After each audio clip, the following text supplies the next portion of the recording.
अस्सलामुअलैकुम वरहमतुल्लाह। कैसे हैं आप? उम्मीद है आप खैरियत से होंगे। शुरू करते हैं आज का लेसन अल्लाह ताला के नाम से।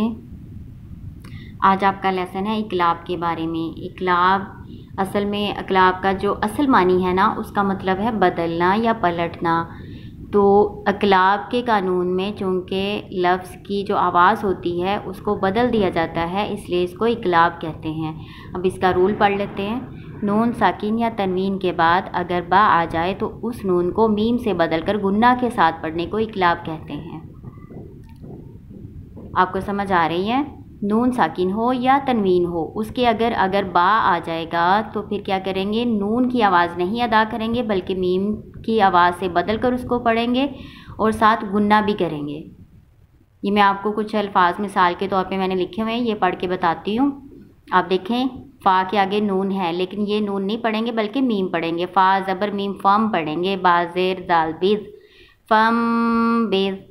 साथ गुन्ना भी करेंगे और नून की आवाज़ को मीम से बदल के पढ़ेंगे। फम बिज़। अब ये तनवीन है, ये देखें तनवीन के आगे बा आ गया तो फिर यहाँ पे उन की आवाज़ यानी नून की आवाज़ नहीं आएगी। आइन दो पेश उन नहीं कहेंगे, आइन दो पेश कहेंगे। इसको पढ़ती हूँ मैं, आप सुने ध्यान से। समीउम बसीर।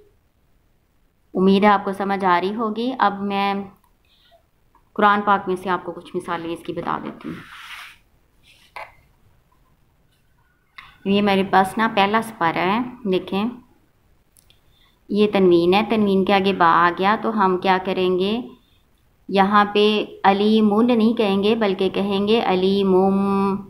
अज़ाबुन अलीमुम बिमा। ठीक है, एक और देख लें मिसाल। ये देखें तनवीन के आगे बा आ गई, हम क्या पढ़ेंगे? सुमुन नहीं, इसको हम पढ़ेंगे, हम कहेंगे सुमुम बुकमुन। सुमुम बुकमुन। आपको समझ आ रही है?